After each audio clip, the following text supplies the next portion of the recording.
Firman Tuhan yang terambil dari kitab Mazmur pasal yang ke-95 ayat yang pertama sampai ketiga berbunyi demikian.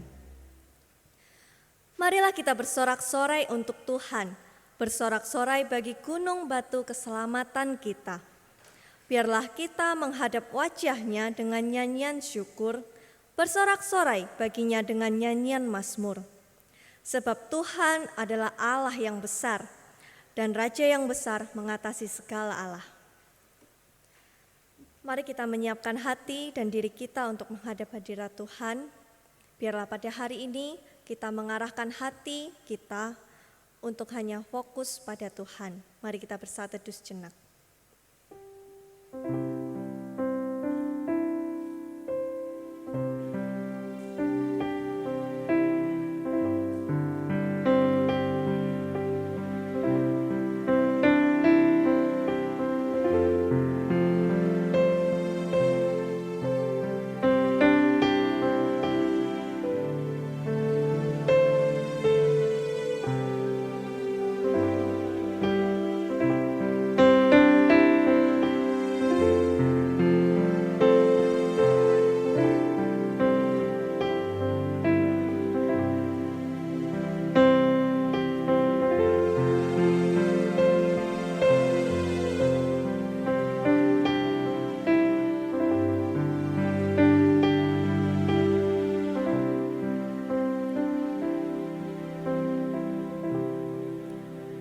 Pertolongan kita adalah di dalam nama Tuhan yang menciptakan langit dan bumi dan yang tetap memelihara hasil karyanya untuk selamanya dan yang tidak meninggalkan perbuatan tangannya.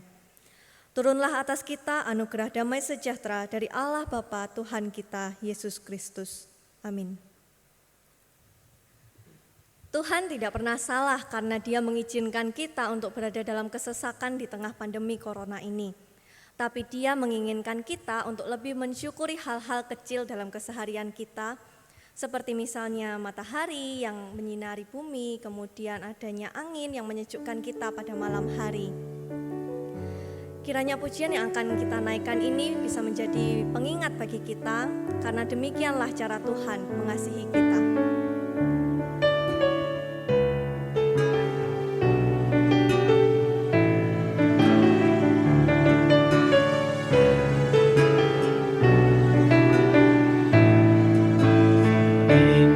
Seindah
Mari kita berdoa. Allah Bapa yang bertahta di atas kehidupan kami, pada hari ini kami mengucapkan syukur karena Engkau telah menambahkan satu hari lagi bagi kami untuk kami boleh menjalani aktivitas kami. Dan biarlah pada saat ini kami boleh datang ke hadirat-Mu, Engkau melayakkan kami untuk kami boleh memuji dan memuliakan nama-Mu. Kiranya hati kami, pikiran kami boleh terfokus hanya pada Tuhan. Dan pada saat ini kami juga bersyukur karena kami boleh berkumpul bersama dengan seluruh anggota keluarga kami, bersama dengan orang-orang yang kami kasihi. Biarlah ibadah ini menjadi ibadah yang memberkati kami. Terima kasih ya Tuhan, hanya di dalam nama-Mu kami sudah berdoa dan bersyukur. Haleluya, amin. Sesungguhnya pada diri kita tidak ada kebaikan. Namun oleh kasih Tuhan, Ia menebus kita dengan harga yang lunas. Ia mencurahkan darahnya bagi kita untuk menyucikan kita dari dosa kita yang merah seperti kirmisi, tapi Dia membuatnya putih, bersih. Yesus bayar semua. KPPK 124. Dengarlah sabdanya, kau yang tak berdaya, datanglah kepadanya, kau kan dapat sentosa.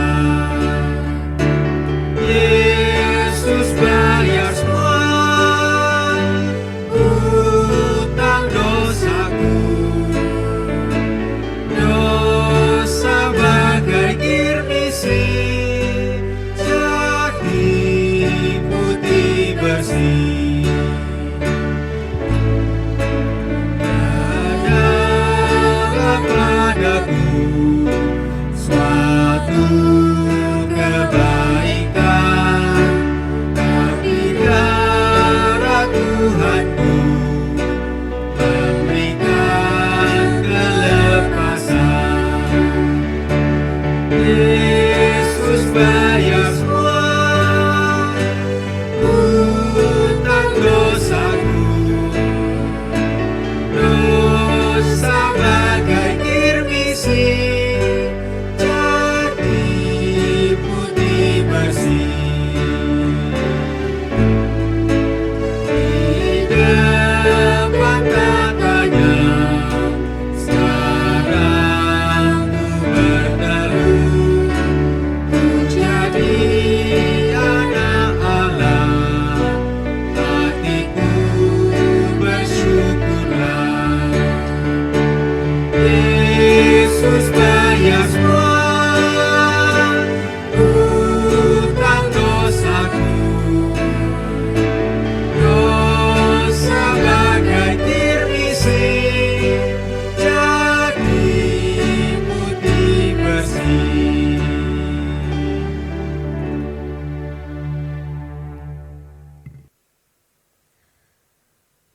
Pengakuan dosa kita pada hari ini dilandasi oleh kitab Roma, pasalnya yang ketiga, ayat yang ke-23, 24, dan 26. Karena semua orang telah berbuat dosa dan telah kehilangan kemuliaan Allah, dan oleh kasih karunia telah dibenarkan dengan cuma-cuma karena penebusan dalam Kristus Yesus.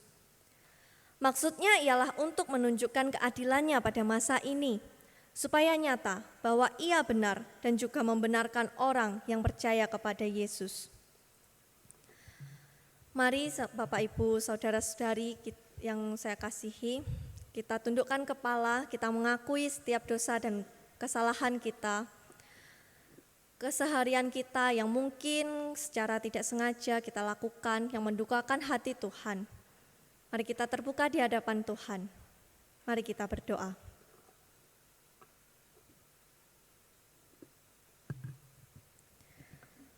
Bapa yang bertahta di atas kehidupan kami, pada saat ini kami kembali datang di hadirat-Mu untuk memohon pengampunan atas segala kelalaian yang telah kami lakukan di dalam kehidupan kami, yang telah membuat hati Tuhan bersedih atas kehidupan kami, baik dalam pikiran kami, perkataan kami, dan perbuatan kami, baik yang kami sadari maupun yang tidak kami sadari. kami memang tidak dapat terlepas dari belenggu dosa. Namun kami mohon agar Engkau memberikan kami hikmat untuk kami boleh menghidupi status kami sebagai anak-anak Allah. Sehingga kami boleh menyukakan hati Tuhan, boleh menjadi terang bagi sesama kami. Tuhan, inilah permohonan yang kami naikkan, kiranya Engkau mendengarkan dan Engkau melayakkan kami untuk kembali hidup di jalan-Mu. Hanya di dalam nama Tuhan Yesus kami sudah berdoa dan mengucapkan syukur. Amin. Saya undang jemaat untuk bangkit berdiri. Mari kita berikan senyuman yang manis untuk di sebelah kanan kita, di sebelah kiri kita. Kita menyapa, kita menyampaikan bahwa Tuhan mengasihi kita. Dan kita patut bersuka cita ya, karena kita telah menerima sukacita dari Tuhan Yesus sendiri. Dia tinggal di dalam hati kita dan kita boleh merasakan kasih-Nya, kita boleh menyaksikan kuasa-Nya, dan kita mau bersorak bagi Dia. Mari kita menaikkan pujian Sukacita Sorga.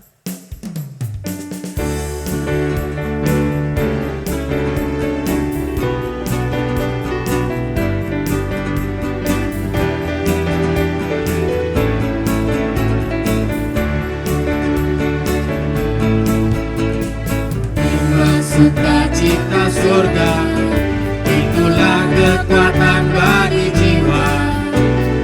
Dapat rasakan kasih-Nya di tengah badai yang bergelora.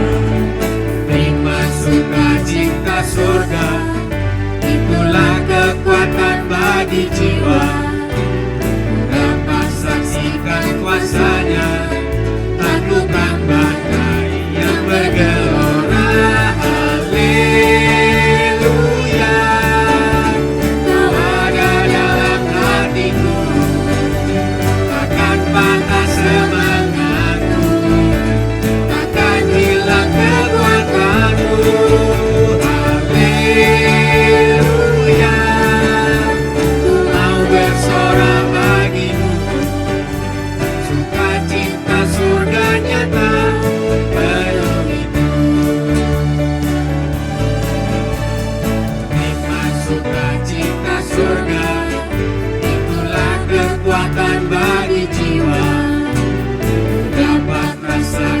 Kasih-Nya di tengah badai yang bergelora. Terima sukacita surga, itulah kekuatan bagi jiwa. Dapat saksikan kuasa-Nya, taklukkan badai yang bergelora. Haleluya, Kau ada dalam hatiku. Patah semangatku, takkan hilang kekuatanku. Haleluya, ku mau bersorak bagimu. Sukacita surga nyata. Haleluya, Kau ada dalam hatiku. Takkan patah semangatku, takkan hilang kekuatanku. Haleluya, ku mau bersorak bagimu. Sukacita surga nyata. Haleluya, Kau ada dalam hatiku. Takkan patah semangatku, takkan hilang kekuatanku. Haleluya, ku mau bersorak bagimu. Sukacita surga nyata. Sukacita surga nyata. Sukacita surga nyata penuhiku. Mari kita berdiri, kita menaikkan pengakuan iman rasuli. Pengakuan iman rasuli, aku percaya kepada Allah, Bapa yang Maha Kuasa, Khalik langit dan bumi, dan kepada Yesus Kristus anaknya yang tunggal Tuhan kita, yang dikandung dari Roh Kudus, lahir dari Maria, yang menderita sengsara di bawah pemerintahan Pontius Pilatus, disalibkan, mati dan dikuburkan, turun ke dalam kerajaan maut. Pada hari yang ketiga, bangkit pula dari antara orang mati, naik ke surga, duduk di sebelah kanan Allah, Bapa yang Maha Kuasa. Dan dari sana ia akan datang untuk menghakimi orang hidup dan yang mati. Aku percaya kepada Roh Kudus, gereja yang kudus dan am, persekutuan orang kudus, pengampunan dosa, kebangkitan tubuh, dan hidup yang kekal. Amin. Jemaat dipersilakan duduk. Seperti yang telah saya katakan di pembukaan tadi, bahwa Allah tidak pernah salah. Sebab dari segala yang telah Allah lakukan di dalam kehidupan kita, rencana yang indah selalu Ia sediakan, sehingga masa depan kita menjadi penuh harapan. Dia menjadikan hidup kita lebih berarti. Semua baik.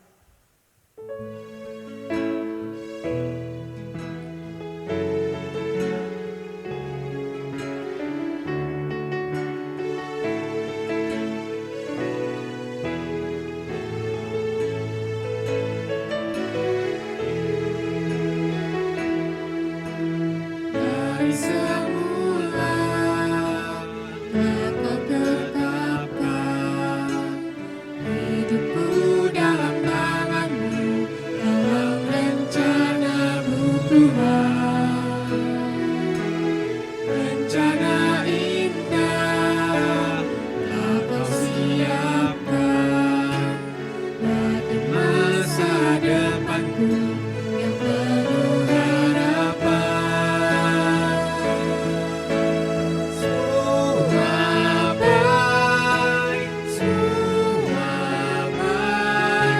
Segala yang telah Kau perbuat di dalam hidupku, semua baik, sungguh teramat baik. Kau jadikan hidupku berarti.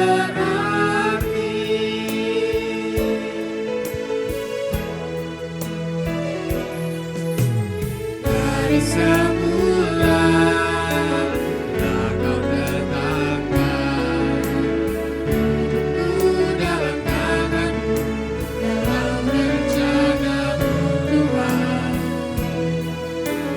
Rencana indah telah Kau siapkan bagi masa depanku yang penuh harapan. Semua baik, segala yang telah Kau perbuat di dalam hidupku. Semua baik, sungguh teramat baik. Kau jadikan hidupku berarti.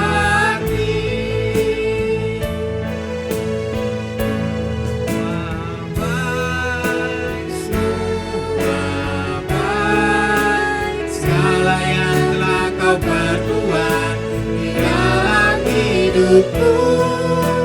Semua baik, sungguh teramat baik.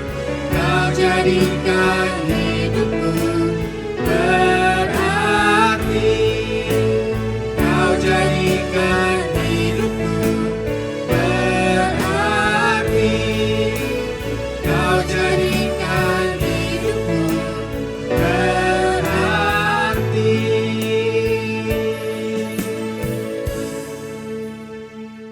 Firman Tuhan akan disampaikan oleh Pendeta Peter Sakul dengan tema Allah tidak pernah salah. Bapak, Ibu, Saudara yang dikasihi oleh Tuhan Yesus, kita patut mengucap syukur kepada Tuhan kalau pada hari ini Tuhan izinkan kita masih bisa datang kepadanya untuk beribadah bersama-sama. Ini adalah anugerah dan kemurahan Tuhan untuk kehidupan kita. Sekarang saya ingin mengajak kita bersama-sama akan merenungkan satu tema, yakni Allah tidak pernah salah. Ayat firman Tuhan saya akan baca dari kitab Kejadian pasal yang ke-50 ayat 15 sampai 21 yang berbunyi demikian. Ketika saudara-saudara Yusuf melihat bahwa ayah mereka telah mati, berkatalah mereka, boleh jadi Yusuf akan mendendam kita dan membalaskan sepenuhnya kepada kita segala kejahatan yang telah kita lakukan kepadanya. Sebab itu mereka menyuruh menyampaikan pesan ini kepada Yusuf.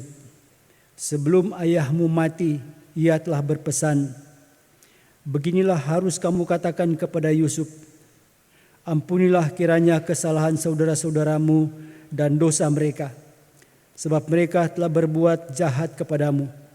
Maka sekarang ampunilah kiranya kesalahan yang dibuat hamba-hamba Allah ayahmu.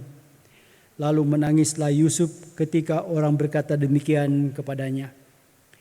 Juga saudara-saudaranya datang sendiri dan sujud di depannya serta berkata, kami datang untuk menjadi budakmu. Tetapi Yusuf berkata kepada mereka, janganlah takut, sebab aku inikah pengganti Allah. Memang kamu telah mereka-rekakan yang jahat terhadap aku, tetapi Allah telah mereka-rekakannya untuk kebaikan, dengan maksud untuk melakukan seperti yang terjadi sekarang ini, yakni memelihara hidup suatu bangsa yang besar. Jadi janganlah takut, aku akan menanggung makanmu dan makan anak-anakmu juga. Demikianlah ia menghibur mereka dan menenangkan hati mereka dengan perkataannya. Ayat 20 saya baca sekali lagi. Memang kamu telah mereka-rekakannya yang jahat terhadap aku, tetapi Allah telah mereka-rekakannya untuk kebaikan, dengan maksud untuk melakukan seperti yang terjadi sekarang ini, yakni memelihara hidup suatu bangsa yang besar. Kita tunduk kepala, kita masuk dalam doa. Tuhan Bapa di dalam surga, kami berterima kasih sebab pada hari ini kami bersama-sama akan kembali belajar kebenaran firman-Mu. Tuhan berkenan untuk menolong kami supaya firman yang akan kami pelajari boleh jadi berkat bagi kehidupan kami dan bisa menuntun jalan hidup kami sepanjang minggu ke depan. Terima kasih Engkau berbicara supaya firman ini jadi berkat bagi kami sekalian. Dalam nama Yesus kami berdoa. Amin. Bapak Ibu Saudara yang dikasihi oleh Tuhan Yesus, di dalam Amsal pasal 16 ayat yang ke-9, di sana firman Tuhan berkata bahwa hati manusia memikir-mikirkan jalannya, tetapi Tuhanlah yang menentukan arah langkahnya. Artinya sebagai manusia memang kita boleh memikirkan, merancangkan masa depan kita. Kita boleh punya cita-cita untuk masa depan kita, untuk berbuat ini, untuk berbuat itu, dan seterusnya. Itu sah-sah saja saudara. Tidak ada yang salah. Tetapi hasil akhirnya yang harus kita ketahui bahwa Tuhan juga yang akan menentukan arah langkah kita. Bapak Ibu, saya ingin mengambil sebuah contoh tentang kehidupan daripada Rasul Paulus. Rasul Paulus ini memang dia itu adalah seorang Yahudi yang tulen. Bahkan Alkitab katakan dia itu adalah seorang Farisi yang begitu teguh, begitu kokoh pendiriannya terhadap Taurat. Dan dia juga punya tekad untuk melakukan Taurat itu dalam kehidupan dia dengan baik. Nah saudara, orang yang hebat seperti Paulus, dia tidak pernah mimpi, apalagi dia itu bercita-cita untuk menjadi seorang rasul dari Tuhan Yesus Kristus. Sama sekali tidak saudara. Lukas malah mencatat dalam kitabnya yang kedua, yakni Kisah Rasul, dikatakan bahwa Paulus ini, nama lamanya itu adalah Saulus, dia adalah seorang Farisi. Dia seorang yang begitu teguh dengan pendiriannya terhadap Taurat. Dan dia adalah seorang yang sangat antipati dengan kekristenan. Bahkan dia benci dengan nama Yesus.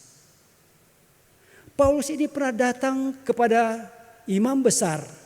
Dan dia itu meminta surat kuasa dari imam besar supaya dengan leluasa dia bisa menangkap orang-orang Kristen, kemudian memasukkannya ke dalam penjara. Nah, jadi kita melihat orang yang begitu bengis, orang yang tidak kompromi, orang yang amat membenci orang Kristen ini. Di dalam Galatia pasal pertama ayat 13 digambarkan, tanpa batas dia itu mau menganiaya jemaat. Bahkan dia itu ingin membinasakan gereja Tuhan. Karena Paulus itu tidak senang melihat bagaimana gereja itu maju dan berkembang, saudara. Itu sebabnya dia ingin menghambat kemajuan gereja itu, bahkan membinasakan. Tetapi orang yang bengis seperti ini, orang yang begitu jahat, justru dipanggil oleh Tuhan sendiri untuk menjadi rasulnya. Pertanyaan kita, apakah Tuhan itu tidak salah memilih orang? Kalau Tuhan itu memilih cari orang yang rodo api siti, bukan orang seperti Paulus yang begitu kejam dan begitu jahat. Apakah Tuhan itu salah, saudara? Jelas tidak. Kalau kita baca Kisah Rasul pasal yang ke-9 ayat yang ke-15. Ketika Tuhan sudah taklukkan Paulus, lalu Tuhan minta supaya Ananias bertemu dengan Paulus ini. Tuhan katakan, pergilah. Karena orang ini adalah alat yang dipilih olehku untuk memberitakan namaku kepada bangsa-bangsa yang lain, kepada raja-raja, dan juga kepada orang-orang Israel. Saudara, kita melihat Paulus, saya katakan tadi, dia itu sama sekali tidak punya bayangan apa-apa sedikit pun untuk jadi rasul Tuhan. Tetapi dia dipanggil oleh Tuhan. Itu sebabnya firman Tuhan tadi mengatakan, manusia menimbang-nimbang jalannya, tapi Tuhanlah yang menentukan langkahnya. Nah, firman ini saya katakan pas untuk Paulus, saudara. Tetapi juga pas untuk kehidupan kita. Bapak Ibu, kalau Tuhan itu membiarkan kita hidup menurut keinginan kita sendiri, Tuhan itu membiarkan kita itu berjalan menurut kemauan kita sendiri, maka kita pada dasarnya sudah tersesat dan kita itu binasa di dalam dosa. Alkitab memberikan sebuah gambaran, sebuah ilustrasi yang begitu menarik tentang hidup kita manusia. Alkitab katakan, kita ini ibarat domba-domba yang sesat, yang masing-masing kita berjalan menurut keinginan kita sendiri.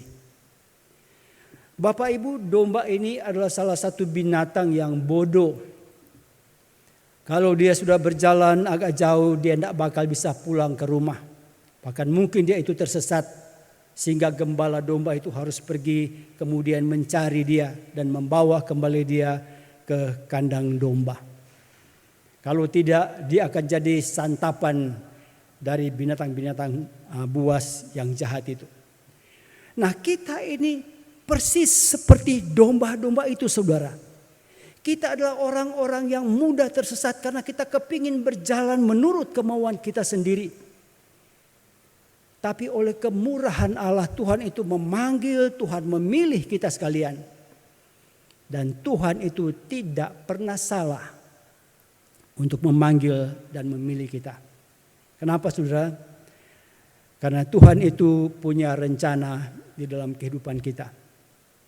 Bapak, Ibu, saudara yang dikasihi oleh Tuhan Yesus, Tuhan Allah itu adalah perencana yang agung. Dan dia itu selalu bekerja sesuai dengan rencana-rencana yang dibuatnya. Dan Tuhan itu tidak pernah terlambat. Dan juga tidak pernah terlalu cepat di dalam melakukan sesuatu. Tuhan selalu bekerja itu on time, tepat pada waktunya. Karena Allah itu bukan manusia, saudara. Kalau manusia boleh saja berbuat rencana seindah apapun saja. Tetapi dalam pelaksanaannya mungkin tidak sesuai dengan apa yang dia rencanakan. Tapi kita selalu belajar untuk memaklumi, namanya saja manusia.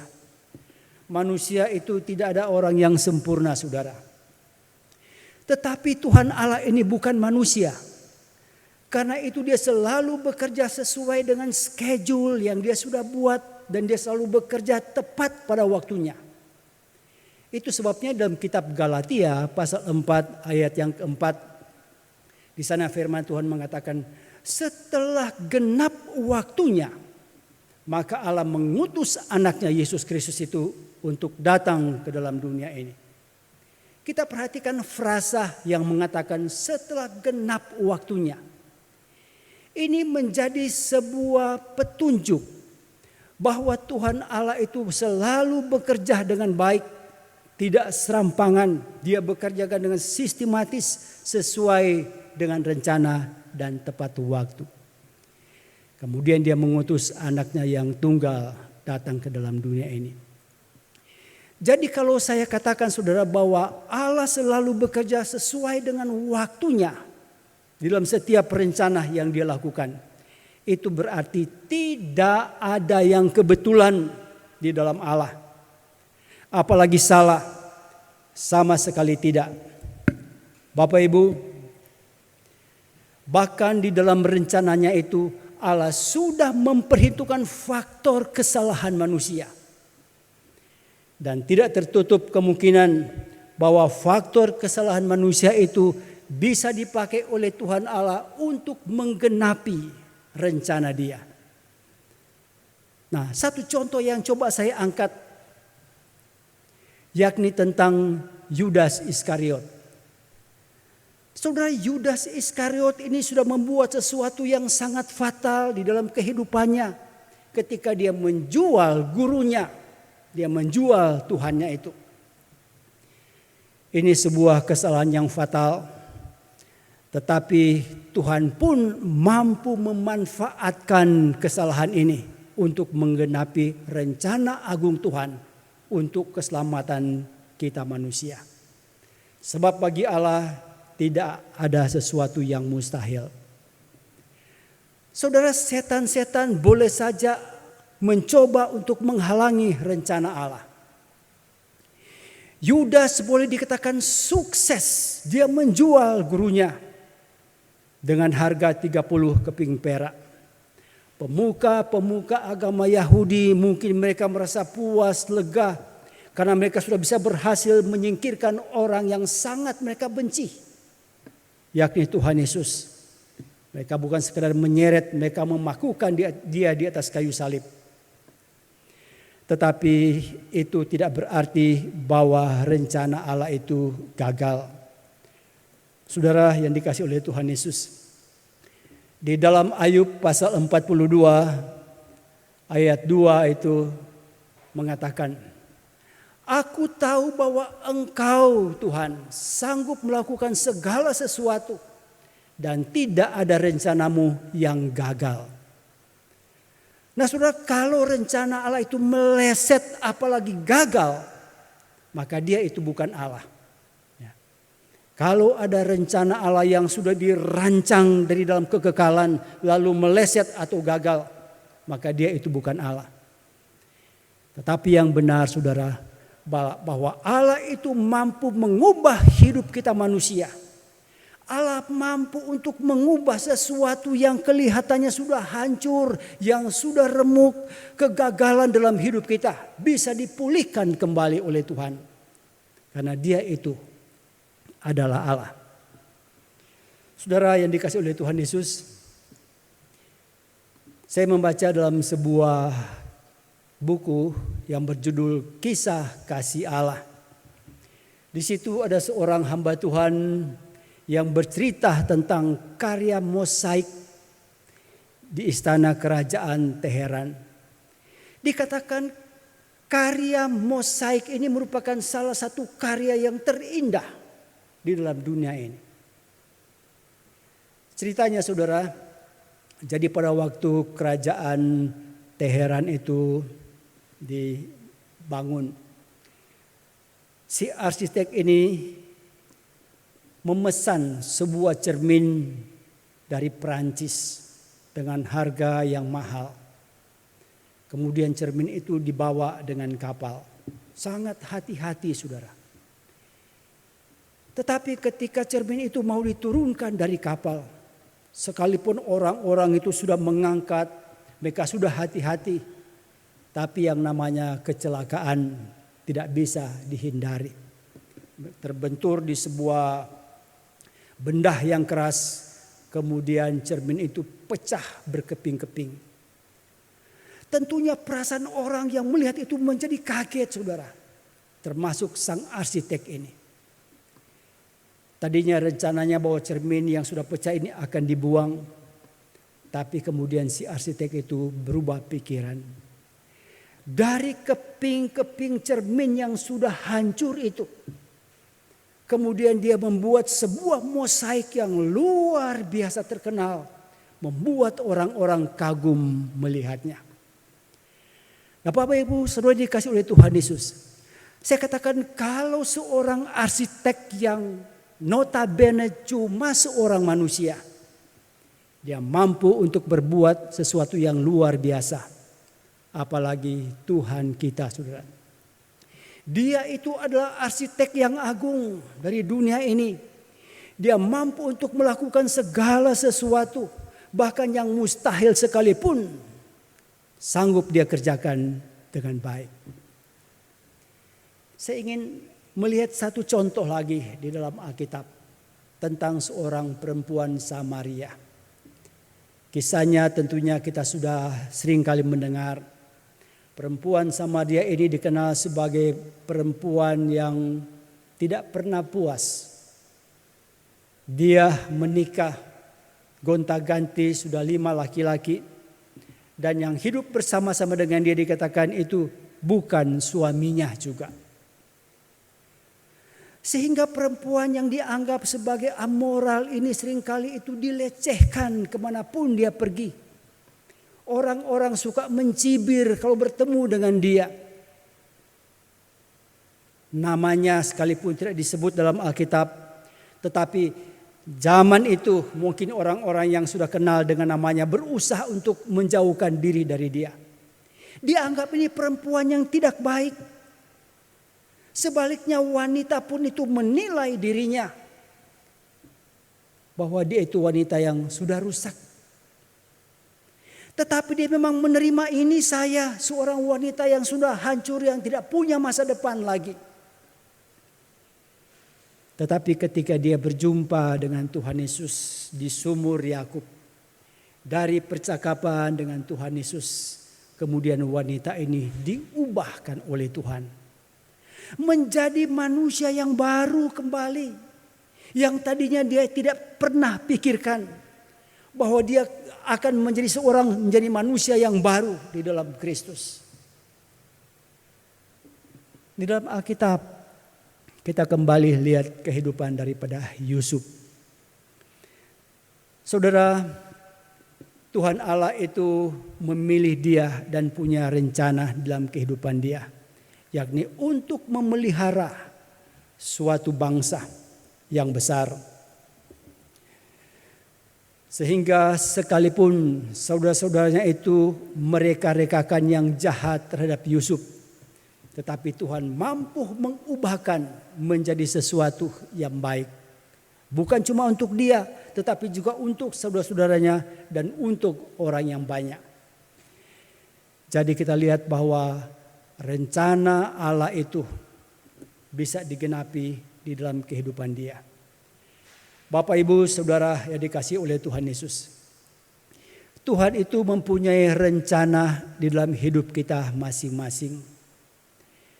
Kita orang-orang yang sudah dipanggil oleh Tuhan, kita itu dibentuk, kita itu diproses oleh Tuhan. Tuhan lagi menyulam kehidupan kita begitu rupa. Karena Tuhan menginginkan supaya kehidupan kita sebagai orang percaya itu semakin hari kita terus dibaharui di dalam Dia. Itu sebabnya sebagai orang yang percaya kita belajar untuk terus mendekatkan diri kita kepada Tuhan. Kita beribadah, khususnya di masa-masa pandemi ini. Mungkin kita tidak langsung bisa beribadah bertatap muka, tetapi melalui ibadah online ini Itu semuanya bisa dipakai oleh Tuhan untuk kita membuat kita itu bisa lebih mendekatkan diri kita kepada Tuhan. Sehingga Tuhan itu mengubah kehidupan kita. Supaya kita bisa jadi sesuai dengan rencana Tuhan di dalam hidup kita. Yang berikut saudara. Allah yang tidak pernah salah. Dia bukan cuma punya rencana dalam hidup kita. Tapi dia juga Allah yang mengontrol segala sesuatu. Sebuah organisasi, baik itu organisasi sekuler ataupun organisasi gereja, selalu diperlukan sebuah pengawasan atau kontrol yang baik. Sebab percuma kita membuat sebuah perencanaan yang baik, kita buat sebuah program yang mungkin di atas kertas kelihatannya begitu rapi, begitu teratur. Tapi kalau tidak ada pengawasan atau kontrol, maka kemungkinan semua yang sudah kita rencanakan itu tidak bisa berjalan dengan baik. Bapak Ibu Saudara yang dikasihi oleh Tuhan Yesus, saya beberapa kali berjumpa dengan teman, dengan jemaat, lalu mereka itu bercerita. Ya, ada yang bercerita dia punya sebuah usaha, tapi dia kemudian membuka usaha yang baru. Nah, waktu dia membuka usaha yang baru, dia itu memberi kepercayaan kepada salah seorang sahabat lama. Seorang yang dia kenal karena mereka pernah duduk di bangku sekolah dari SMP, SMA, perguruan tinggi bersama-sama. Dia kenal temannya ini sudah lama, orang yang baik, datang dari keluarga yang baik, orang Kristen yang baik. Lalu dia berikan kepercayaan untuk mengelola usahanya. Tetapi karena terlalu percaya, sehingga tidak ada pengawasan. Awalnya memang semuanya berjalan dengan baik, laporan-laporan baik, termasuk laporan keuangan, semua baik. Tetapi dengan berjalannya waktu, yang namanya manusia ini merasa dia itu tidak dikontrol, dia diberikan kebebasan, kemudian mulai muncul pemikiran-pemikiran yang tidak baik, mungkin kepepet juga. Akhirnya dia menyalahgunakan kepercayaan yang diberikan oleh temannya kepada dia. Karena tidak dikontrol, saudara. Akhirnya satu hari temannya itu menemukan kecurangan-kecurangan yang dilakukan.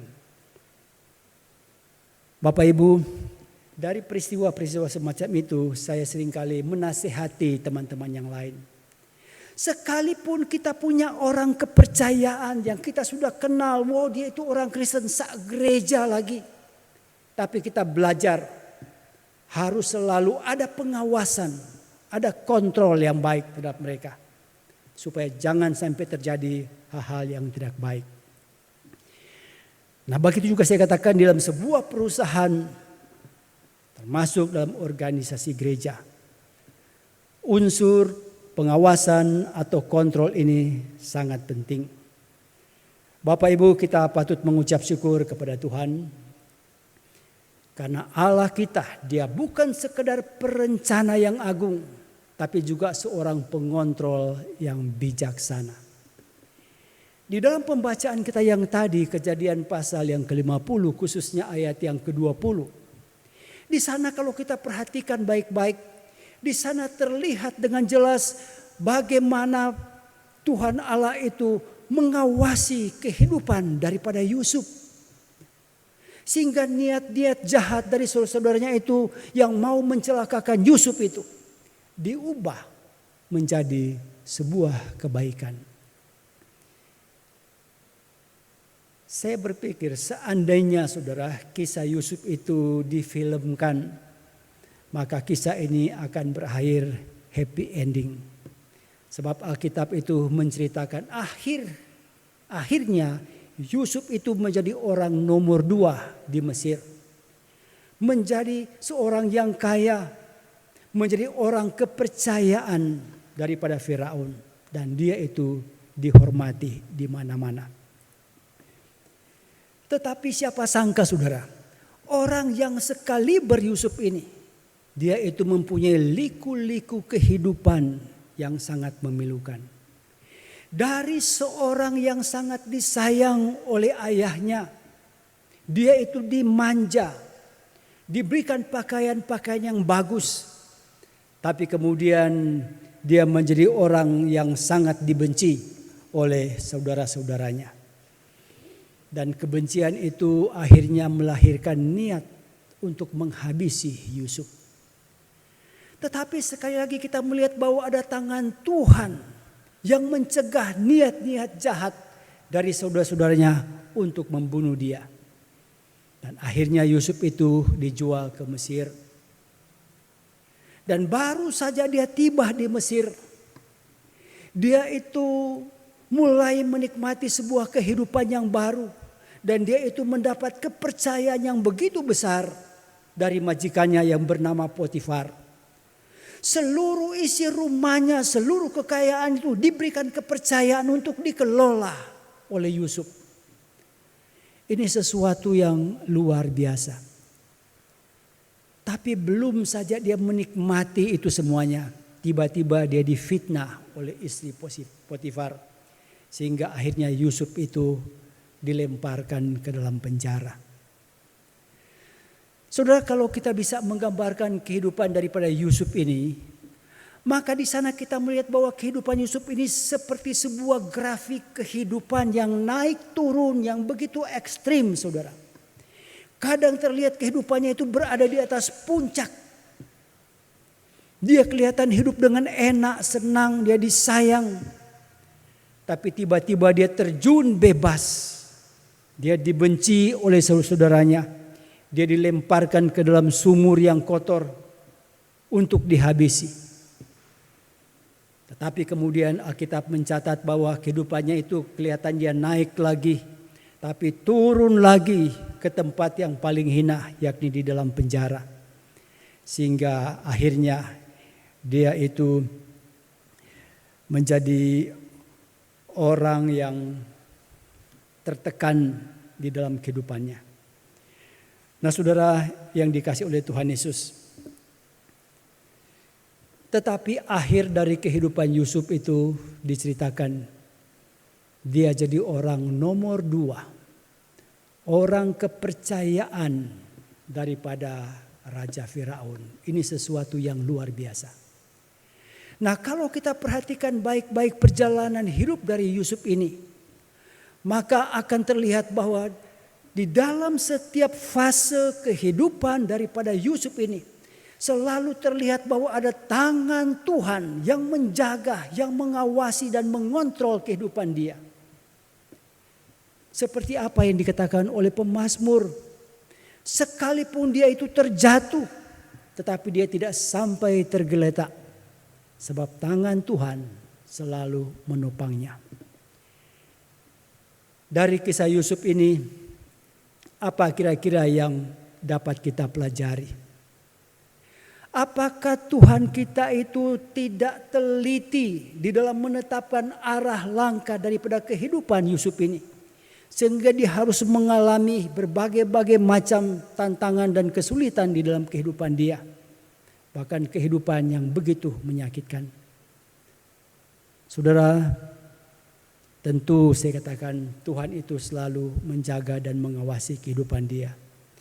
Tuhan itu tidak pernah salah di dalam menetapkan langkah kehidupan anak-anaknya. Memang kita seringkali temukan di dalam kehidupan kita sebagai orang percaya, kadang-kadang Tuhan mengizinkan kita itu mengalami berbagai macam pengalaman-pengalaman, baik pengalaman yang manis maupun pengalaman-pengalaman yang pahit. Bahkan mungkin pengalaman-pengalaman yang sangat menyakitkan kehidupan kita. Tapi Tuhan izinkan ini untuk menggenapi rencananya di dalam kehidupan kita. Bapak Ibu yang dikasih oleh Tuhan Yesus, kita mungkin tahu proses bagaimana dari ulat ke pompong kemudian jadi kupu-kupu. Ya. Kalau kita lihat kupu-kupu yang berterbangan begitu indah, Kita tidak sangka bahwa kupu-kupu itu berasal dari seekor ulat. Mungkin bagi sebagian wanita melihat ulat yang berbulu itu akan menjijikkan mereka. Tetapi ternyata Tuhan itu memproses seekor ulat ini, kemudian dia menjadi seekor kepompong. Dia menjadi kepompong. Dan dari kepompong itu kemudian muncul seekor kupu-kupu yang begitu cantik. Satu kali sudah ada seorang bapak, dia itu bercerita, kebetulan di rumahnya dia lihat itu ada kepompong. Nah, satu hari dia lihat bahwa kepompong itu mulai bergerak-gerak. Dan dia lihat kemudian ada seekor kepala yang keluar dari kepompong itu. Seekor kupu-kupu yang berusaha keluar dari kepompong itu. Dia berjuang mati-matian. Keluar kakinya, kemudian berusaha untuk mendorong kepalanya itu keluar. Si bapak itu perhatikan baik-baik. Mesakno si kupu-kupu ini. Lalu si bapak ini ingin menolong si kupu-kupu keluar dari kepompong. Maksudnya dia itu mau berbuat baik. Dia masuk ke dalam rumah, dia ambil gunting. Kemudian dengan hati-hati itu lubang tempat kepompong itu keluar, digunting supaya bisa lebih lebar lagi. Sehingga akhirnya memang si kupu-kupu itu keluar dengan mudah dari kepompongnya. Tetapi celakanya kupu-kupu itu begitu keluar dia langsung jatuh ke tanah. Dan dia tidak mampu untuk bisa terbang. Sehingga akhirnya si bapak itu kemudian sadar bahwa dia sudah membuat sebuah kesalahan. Seharusnya dia membiarkan semua itu berlangsung seperti apa adanya. Karena Tuhan itu sudah mendesain begitu rupa supaya kupu-kupu itu keluar dari kepompong. Memang kelihatan dia berjuang dengan susah payah. Ada waktu yang harus dipergunakan. Tetapi itu sudah didesain oleh Tuhan begitu rupa untuk melatih otot-otot dari si kepompong ini. Dari si kupu-kupu ini. Supaya akhirnya dia bisa terbang. Bapak Ibu saudara yang dikasih oleh Tuhan Yesus, demikian juga dengan kehidupan kita. Kadang-kadang dalam kehidupan kita itu dihadapkan dengan kesulitan-kesulitan yang ada. Bahkan kesulitan-kesulitan yang kadang-kadang membuat kita itu seakan-akan merasa putus asa. Kita kadang-kadang merasa bahwa kita tidak mampu untuk bisa melewati kesulitan ini. Tapi kadang Tuhan izinkan kita itu diproses melalui kesulitan-kesulitan itu. Karena di balik itu ada maksud Tuhan yang begitu indah dalam hidup kita. Ini yang namanya blessing in disguise. Artinya berkat-berkat yang terselubung. Yang awalnya kelihatan itu tidak enak. Tapi di balik semuanya itu ada sesuatu yang indah. Saya akan tutup khotbah ini dan mengutip sebuah perkataan dari Tuhan Yesus yang diambil dari Injil Yohanes pasal 13 ayat yang ke-7 yang berbunyi demikian. Apa yang aku perbuat engkau tidak tahu sekarang, tetapi engkau akan mengerti kelak. Apa yang aku perbuat engkau tidak tahu sekarang, tapi engkau akan mengerti kelak. Jadi saya katakan dalam kehidupan kita, dalam proses kadang-kadang kita mengalami masa-masa sulit yang kita tidak pahami. Tetapi kita baru akan mengerti di kemudian hari bahwa Tuhan merancang sesuatu yang indah dalam kehidupan kita. Amin. Mari kita berdoa. Tuhan, kami berterima kasih karena kami boleh belajar dari kebenaran firman-Mu. Biarlah apa yang kami dengar, apa yang kami pelajari ini boleh jadi berkat bagi kehidupan kami. Terima kasih Tuhan, dalam nama Yesus kami berdoa. Amin. Amin untuk firman Tuhan yang telah disampaikan oleh hamba-Nya. Sering ya kita ini bertanya, kenapa sih hidupku ini berat sekali? Belum selesai masalah yang satu, udah datang lagi masalah yang lain. Mengeluh ini, mengeluh itu, apalagi kita sedang ada di kondisi pandemi COVID-19, di mana hampir segala sektor menempuh jalan yang sesak rasanya. Kita memutar otak, kita terkurung di langkah-langkah yang ragu. Bahkan kita sudah merasa lelah. Tetapi lagu yang akan kita nyanyikan ini menjadi pengingat bagi kita bahwa jalan Tuhan adalah jalan yang terindah, meskipun kita belum tahu maksudnya apa. Artinya, meskipun saat ini kita sedang berada dalam kesesakan, langkah kita terasa berat, tetapi jika kita tetap berdampingan dengan Tuhan, maka percayalah bahwa kita akan memperoleh sandaran yang manis dan nyaman. Pujian dari KPPK 202, Jalannya.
Mari saat ini kita menaikkan doa-doa syafaat kita. Adapun doa kita dibagi dalam beberapa poin. Yang pertama, kita berdoa untuk bangsa dan negara, khususnya pemerintah dalam mengatasi penularan COVID-19.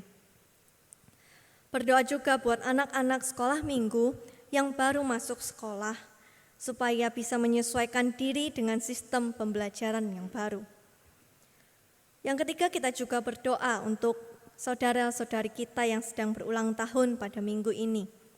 Ibu Yuing, Ibu Meiing, Ibu Silvi, Ibu Rukmawati Yuliana, Saudara Samuel, Stefani Yuan, Isabel, dan Victor. Mari kita tundukkan kepala, kita bersatu di dalam doa.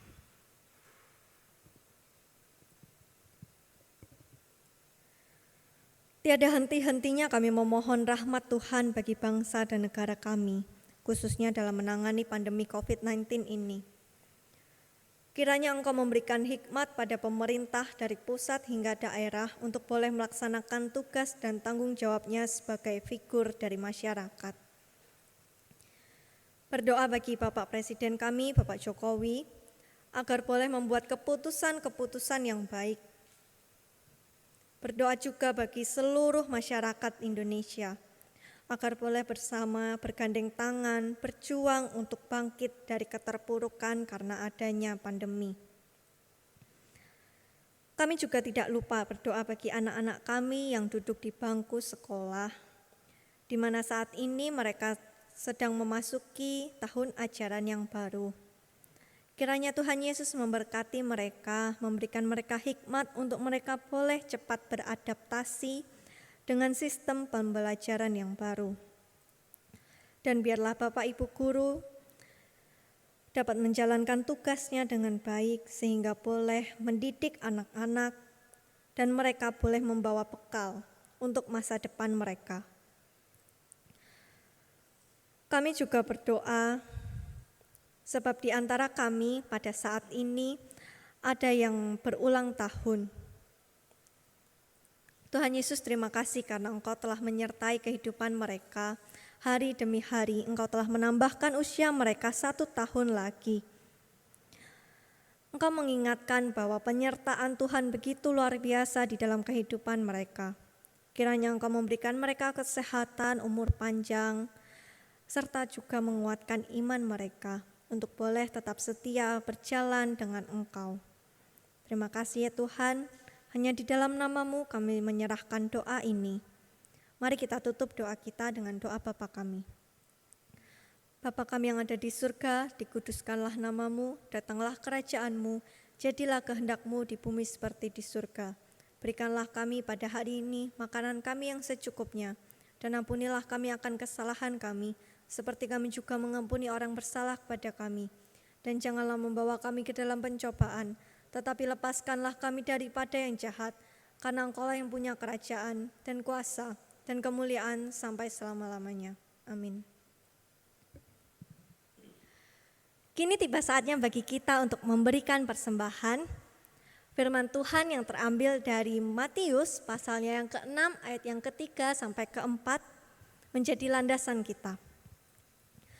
Tetapi jika engkau memberi sedekah, janganlah diketahui tangan kirimu apa yang diperbuat tangan kananmu. Hendaklah sedekahmu itu diberikan dengan tersembunyi, maka Bapamu yang melihat yang tersembunyi membalasnya kepadamu. Pujian yang akan kita naikkan berkata bahwa kita tidak perlu khawatir, sebab Tuhan Yesus menyertai kita. Dan kita akan melihat karya Tuhan yang begitu indah ketika kita mulai menghitung berkat-berkat yang Tuhan berikan. Pujian dari KPPK nomor 50, hitung berkat.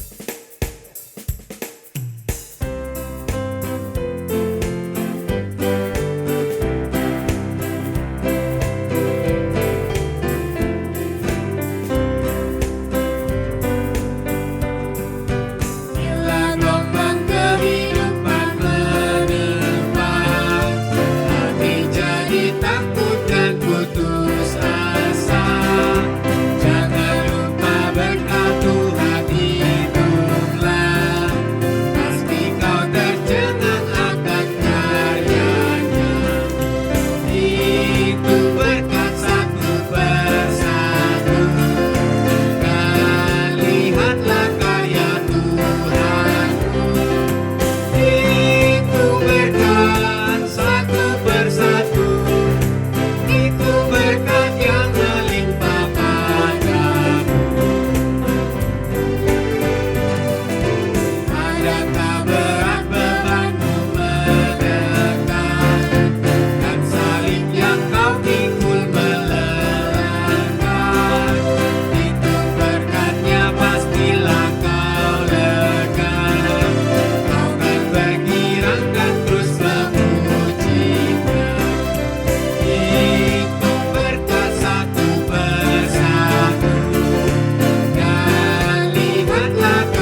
Mari kita berdoa persembahan.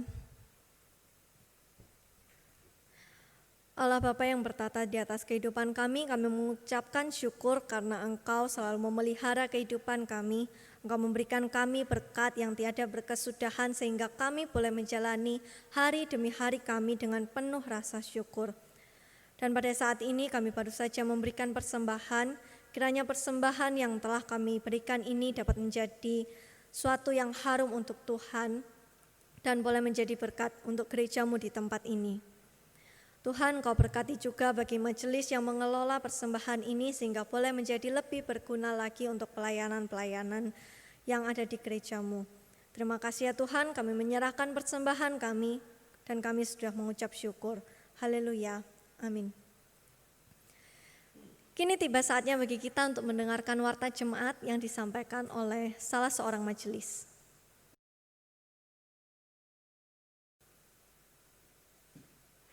Shalom, Bapak Ibu jemaat yang terkasih dalam nama Tuhan kita Yesus Kristus. Warta Gereja Minggu 19 Juli tahun 2020. Yang pertama, Gereja Kristen Abdil Anugrah Probolinggo masih melaksanakan ibadah hari Minggu serta persekutuan-persekutuan secara online. Yang kedua, rencana GKA Anugerah Probolinggo untuk mengadakan ibadah secara offline pada tanggal 19 Juli terpaksa kami tunda pelaksanaannya, mengingat adanya lonjakan peningkatan jumlah yang terpapar COVID-19 baru-baru ini. Penundaan ini berlaku sampai kami putuskan pada waktu yang tepat dan kita akan beribadah kembali di gedung gereja. Warta yang ketiga, warta tentang persembahan. Persembahan yang jemaat berikan saat ibadah, persepuluhan, syukur, diakonia, maupun untuk pemeliharaan dapat dilakukan dengan beberapa cara. Yang pertama, dimasukkan di kotak persembahan yang ada di kantor TU saat jam kerja, dari hari Selasa sampai dengan hari Sabtu. Yang kedua, transfer melalui rekening BCA dengan nomor 039 770 7770 atas nama Gereja Kristen Abdil Anugrah Probolinggo. Yang ketiga, melalui GoPay dengan nomor handphone 081 252 481 200 atas nama Lani Sugiyanto, Majelis Bendahara. Yang keempat, bagi jemaat yang ingin mengetahui persembahan yang sudah masuk, dapat melihat di papan pengumuman yang ada di kantor TU Gereja pada saat jam kerja. Warta yang keempat, bila ada jemaat yang membutuhkan dukungan doa maupun konsultasi dengan hamba Tuhan, bisa menghubungi Bapak Pendeta Pit Alfon Sakul dengan nomor telepon atau WhatsApp 081 133 371 51. Warta yang kelima, jemaat supaya tetap jaga kesehatan masing-masing agar tidak tertular virus corona. Pakailah masker saat keluar rumah, jaga jarak dengan orang lain, seringlah cuci tangan pakai sabun, dan tetaplah berdoa serta membangun persekutuan yang indah dengan Tuhan bersama seluruh anggota keluarga di rumah. Demikian warta gereja, Tuhan Yesus memberkati. Mengakhiri ibadah kita pada hari ini, mari kita tutup ibadah kita dengan pujian doksologi dan nantinya doa berkat akan disampaikan oleh Pendeta Peter Sakul, kemudian akan ditutup dengan Amin Song. Kami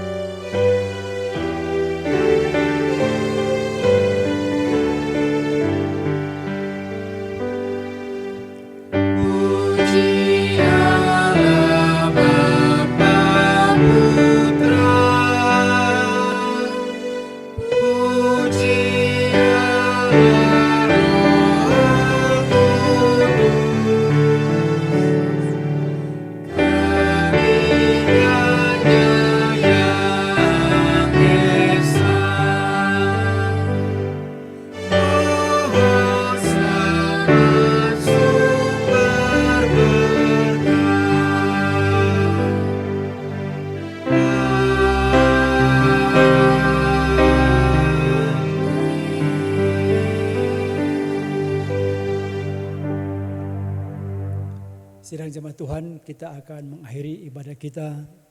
Dan sekarang terimalah berkat dari Tuhan. Tuhan memberkati engkau dan melindungi engkau. Tuhan menyinari engkau dengan wajah-Nya dan memberikan engkau kasih karunia. Tuhan menghadapkan wajah-Nya kepadamu dan memberikan engkau damai sejahtera. Dari sekarang sampai Tuhan datang kembali. Amin.